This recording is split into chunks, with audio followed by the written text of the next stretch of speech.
So the theory of doorways is explained using the idea of a tunnel, saying that life is the sum of all the doorways you may cross, minus the hurdles that you failed.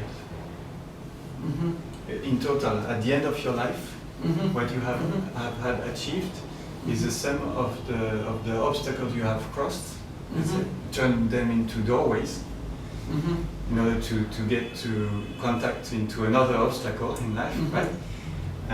Minus the hurdles you failed to cross. So life like that, like a tube, from beginning to end, and that's it. And so my take is that lifetime is not made of time, and we should not drive things using units of time.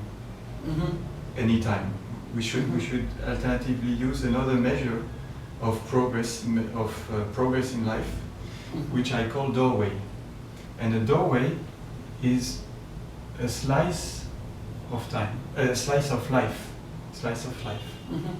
And it is a slice of life which is of the length of something very simple, which is a gesture. Okay? If I take this pen, it's one gesture. If I remove the cap, it's one gesture. If I approach it to the board, it's one gesture. And if I draw another doorway here, it's a gesture. It doesn't mean anything to count how much time I spent on any one gesture, because all of these gestures combined were indispensable in order to produce this drawing. So there is no discussion. Those gestures must have been completed. Okay? So when we accept that our lifetime is limited, and that it is limited for a duration that we cannot predict, see small, illness, accident, whatever. Yeah. That means that if we want to make the most out of our lifetime, we must spend the least amount possible of gestures in order to accomplish exactly the same thing that we would have achieved with more gestures. This is the ultimate paradigm to increase performance to its maximum. You cannot boil down things further, because usually you have programs, right? In project management, you have programs, which equals to project portfolio sometimes. Am I right? Yes or no? Like Goldrat would ask. Am I right? Yes or no? So you have programs portfolio, and then you have projects. In projects you may have phases. In phases you might have tasks, activities. And under activities, task. Right? Okay. But task, to me, is something which is not concrete. To me, from my viewpoint. Because everything can happen inside a task. Everything. You could be disturbed, you could be interrupted, you could lie down sleeping on your desk because of working matter hours. Okay? To me, it's not the ultimate atomic unit of lifetime. To me, the ultimate atomic unit is a gesture. So I purport that in order to cross a slice of life is what I call the merino's eye. Let's take one of those slices and consider it carefully. Okay, it has a shape, it has a thickness, and this is like a door, like a vector to space, you know. And what you want is to cross it. Even if you decide to call it a day and to get to the Waka Pucliana restaurant, because you do it once every 3 years, and you say, okay, tomorrow will be another day. Okay, you spend time between commencing to address this obstacle and the time you are going to cross it. But this does not change the fact that you have to accomplish gestures in order to get through it. And so this is a door, and the door, all doors have keys, you know, to get through it. So I purport that you have, when you boil down all and every kind of activities and all and every kind of task that you might exist in the world, you could boil them down to only 6 types of gestures. The 6 types of gestures are like the DNA bricks, DNA elements of tasks and activities, etc., building up, right? And this is where it starts to get interesting, right? Because if we can do with the DNA of gestures what we do with the DNA of living bodies. And so, in order to cross an obstacle, you have to choose by what kind of gestures you are going to get through. And those 6 types are: no, I need to know something, or I need to act or decide, if we consider the OODA loop from okay. So know and act, they are in the middle, here. Here. You have to know here, and you have to act here. You also have other doorways, which are to earn. I need to earn a mean, I need to earn an equipment, I need to earn a pen in order to make the demonstration. And also I need to care. I need to care the means that I collected. Say if I would talk for many minutes without drawing, I'm going to put the cap on the pen in order to take care of the mean that I earned. Okay, and I earned it because you acted by looking after the pen, and you first. And you know that a pen is for drawing. Yes.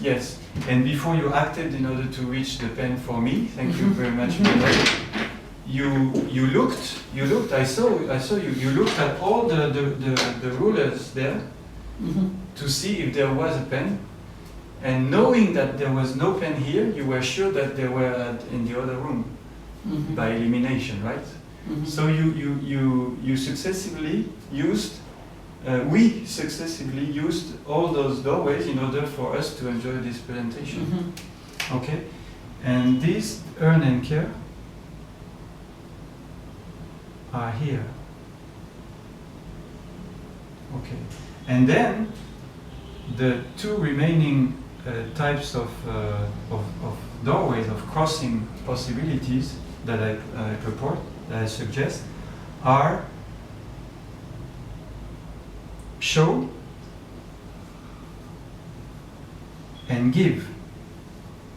You would say deliver.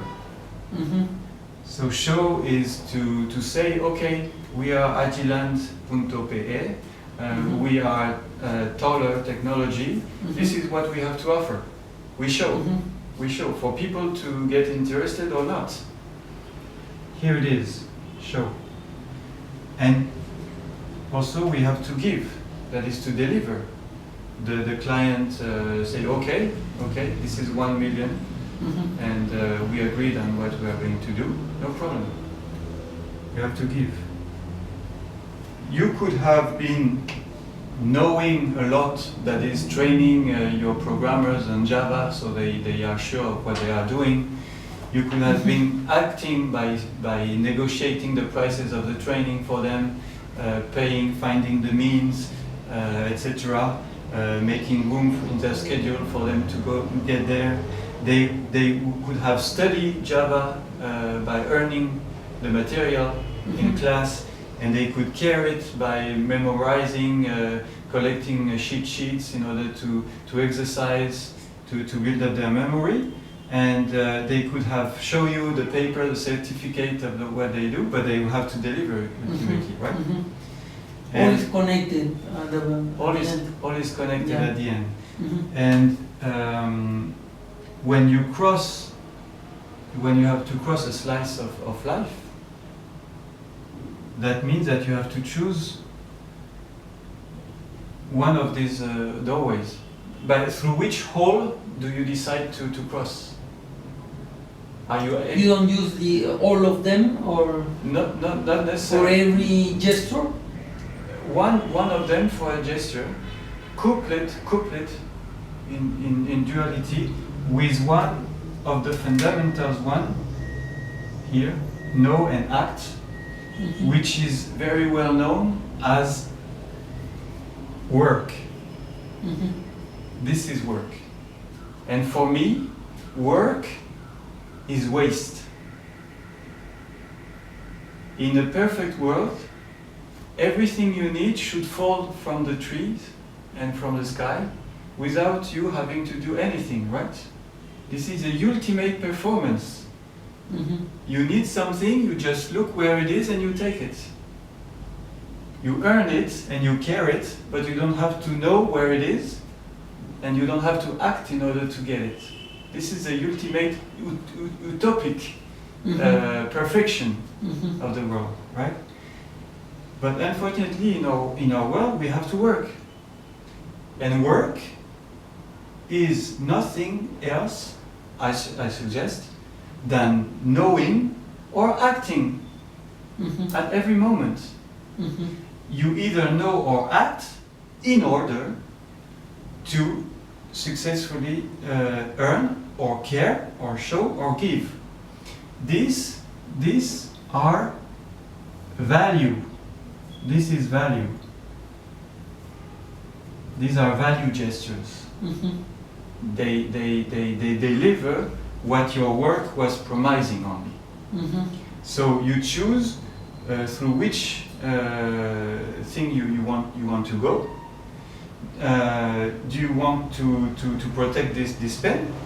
Yes, so you are going to act, you are going to work in order to protect this pen. And at the very moment that I close the cap, the value is that I care, I protect my means for later time, right? And I could, look, I could take 100 years to go from there down to the pen. Until I did not close it, I wouldn't have reached my base quality, my base requirement, which is my gesture, my target gesture, right? So here we see that most of the time we are obliged to couple a work gesture with a value gesture. Now, problem is, so there is an incompressible amount of work gestures that we can't get rid of, right? Because we are not working in Second Life. We are not living in Second Life. We have to do things. And so the problem arises when, in order to cross a slice of life, you need to know in order to act, in order to know in order to act, in order to know, in order to act. This is a problem. Why? Because this is still work, but this is not value. And if you spend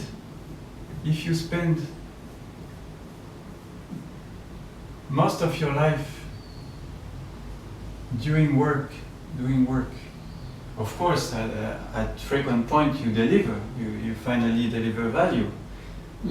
But the more you spend time working, the less value you create, the less value you achieve.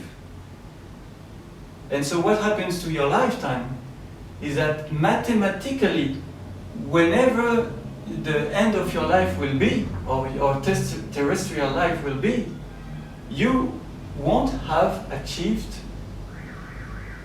all that you could have achieved during the same period. Imagine death comes here, okay? There, several years in front of your life expectancy. Period. You couldn't have achieved more than that. Imagine you do only value gestures, a couple, work value, frenetically at the end, for whatever reason, because you become enlightened by Paul Merino, or because you have an illness and you want to achieve your dream project before you die, whatever, you won't be able to achieve that. That is over forever. So why not act right now? In order to heal, use couple of work value, and so as for your dream project to be achieved here instead of there. So all this time you gain it, you grab it from your lifetime, which again you don't know how long it will be. And the shorter it be, the more accidental it will be interrupted, the less opportunity you will have to achieve your dream projects. Now imagine you achieve your dream project here. You are perhaps 26 or 37 years, or like me, 42, founding the paleo movement in Peru with brilliant people. Something that I could never have imagined a few weeks ago. And all that by reconocer con mi family, which I didn't see for 40 years. Okay? Imagine you achieve your dream project there, unexpectedly. Thank you Kanban, and thank you Manolo Mazan and all the people in the world who made me know about it. Okay? Imagine you achieve your dream project there. Still, you're still alive. Still, your life is going to continue, say at least to this point, the accidental disappearance of yourself, or hopefully to the norm life expectancy which correspond to your ethnic age, sex and country group. If you don't do paleo, because if you do paleo, your life expectancy is going to increase. Oh, definitely, for sure. Okay. So what happens if you achieve your dream project before? Look, you have time to achieve one and perhaps two more dream projects. It's just like you would have had more lives than you have. If you continue to work instead of crossing doorways.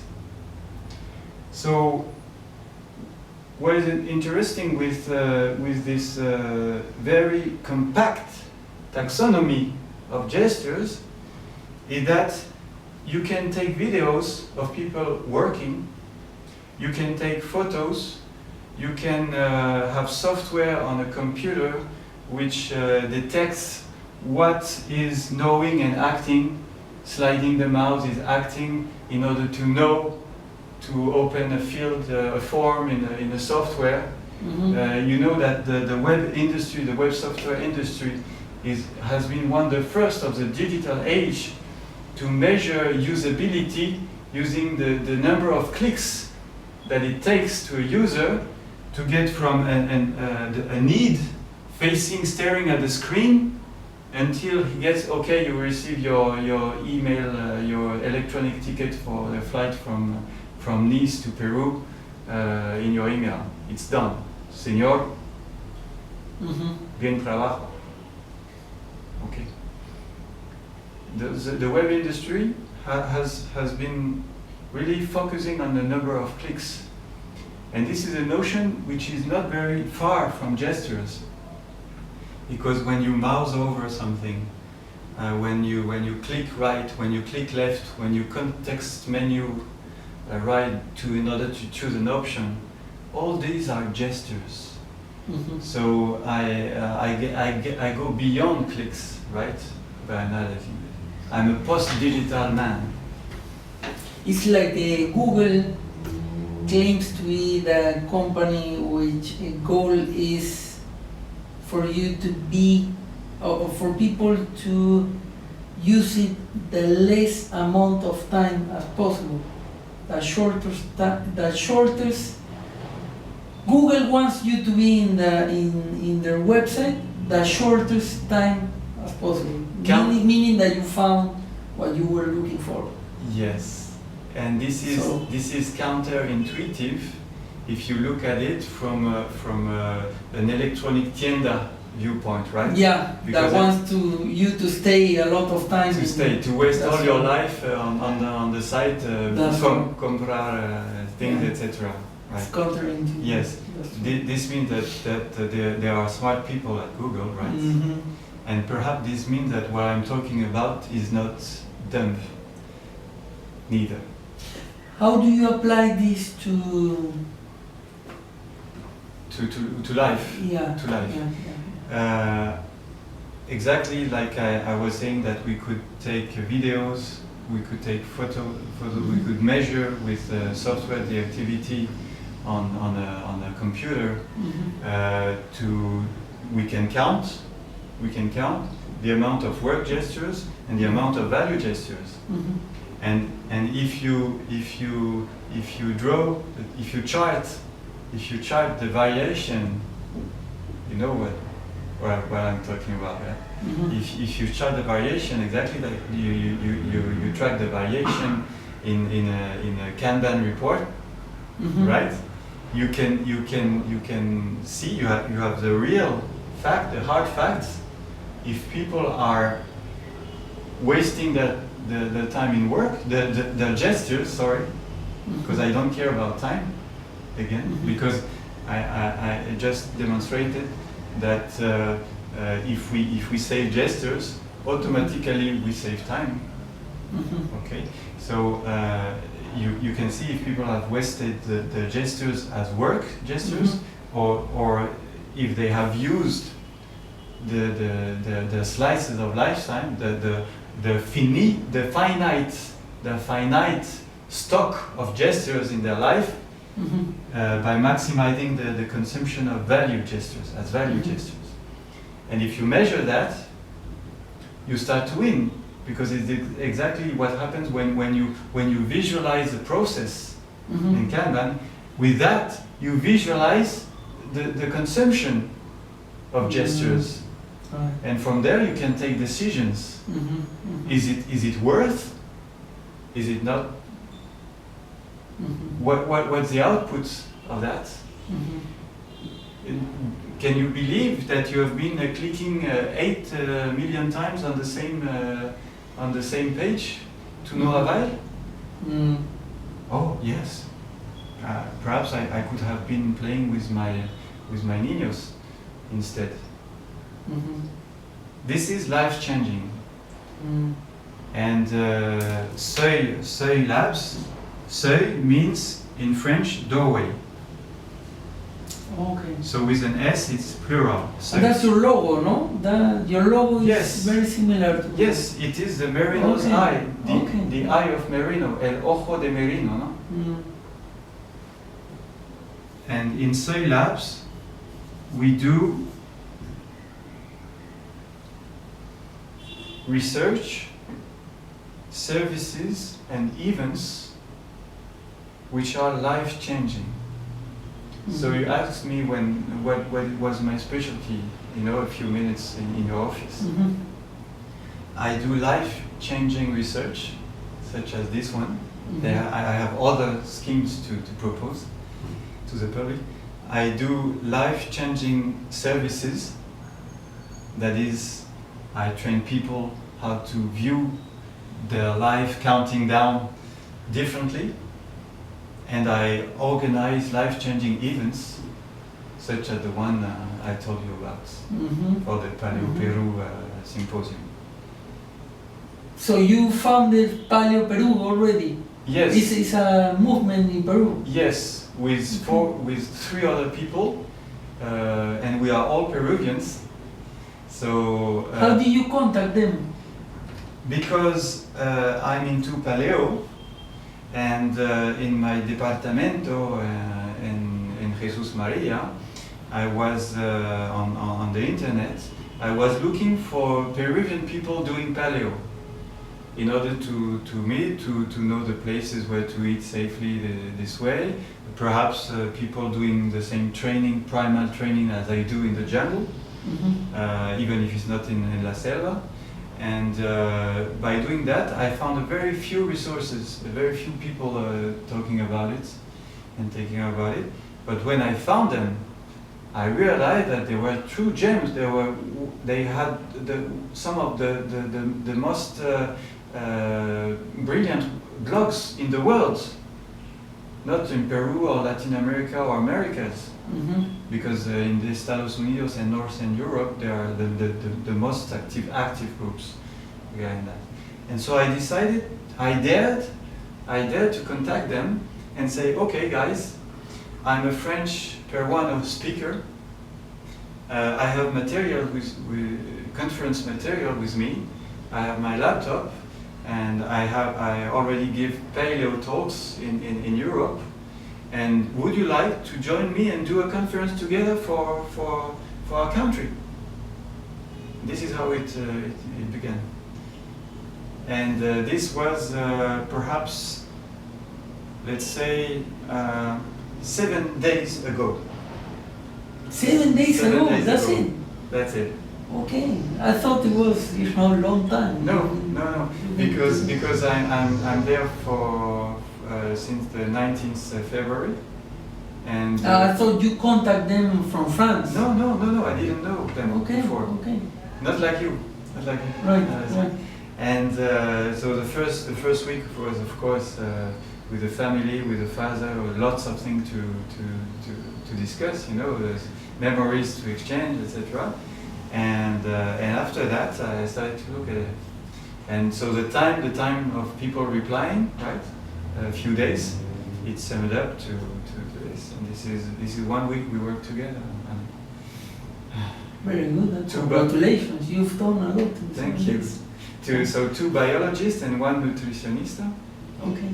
And those people happen to know each other, and they told to me, Paul, this is 1 year we were thinking about doing something around paleo in common to unite our forces in Peru, and you just happened to kick our ass. So it was wonderful, Manolo, to come back to my country after so many decades, and to find a way to contribute to the land that I'm coming from. Huh? It's really moving. Yeah, definitely. And in such a short period of time, 7 days. Yes. Huh? This is agile, Yeah. This is agile. And so the life-changing scheme of that is that when you see time passing like that, practically in your life, what happens is that you start thinking in terms of gestures. In terms of gestures applied to doorways. And you are starting to look after shortcuts in life. How can I achieve the same thing with less gestures? It's not a matter of time. You can spend one gesture of 3 days instead of spending 18 gestures of one day or several hours. Or perhaps you will spend one gesture which will take more time than all the time, the predictable time of the gestures you would have spent. So you will be in a negative offset, right? But if this gesture allows you to reach a climbing point from which you dominate the valley, and from which you can decide, okay, I was all my life thinking going there, and I see that there is only death and desolation. But by having reached this doorway, I can see clearly now. The rain is gone. Remember your song, yes? Yeah. Okay. I can see clearly now, the rain is gone. And then you decide to take another path, which will ultimately cost you less amount of years. Okay. So it's not. This is why you will be able to read, if not already, in my LinkedIn profile, because we are connected together. Why do I call myself the time hunter? Oh yeah, I've seen that time. Yes, I hunt time because time hides threats and kills opportunities. Because when you use time as a measurement, you don't see the threats that are menacing you, because you are obsessed by saving time. And you don't see that the doorway's countdown, the gesture countdown is running. It's not time which is running. Time you have when you take it. It's gestures. And it kills opportunities, time kills opportunities, because you see it. You told me, all those people who try to chase time but working matter hours in order to get back on time. It kills opportunities. What is their life about? It's inexistence. So this is what all started my Soy Labs endeavor. Very interesting. And you have a lot of, I can see a lot of influence from lean thinking and... Yes, yes, even before knowing about it. Right. Because if you analyze successful people follows lean patterns a lot. They do a lot what you are exactly. They're looking for shortcuts all the time. Yes, yes. And they know they're very good at finding them all the time. Exactly. And you see my T-shirt, parkour. Do you know parkour? No. Parkour is the art of moving with your body from point A to point B the most effectively possible with the least amount of energy and the least amount of gestures. So perhaps you are not going to cross on the pathway on the sidewalk. Perhaps you are going to jump a wall. From there you are going to jump on another platform in order to cross. And this way you reach what all professionals of our fields, yours and mine, Goldrat, Lean, Kanban, they are all talking about the same thing. Bruce Lee, parkour, the animals moving naturally, and Csikszentmihalyi, right? The psychologist who coined the term of flow, the psychology, flow, the state of flow. The state of flow is when you reach maximum effectiveness by spending the least amount of energy. You are in a state of flow.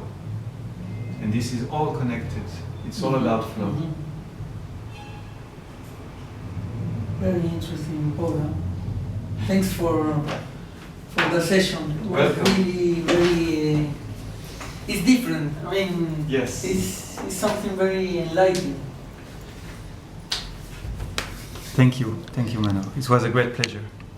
Okay.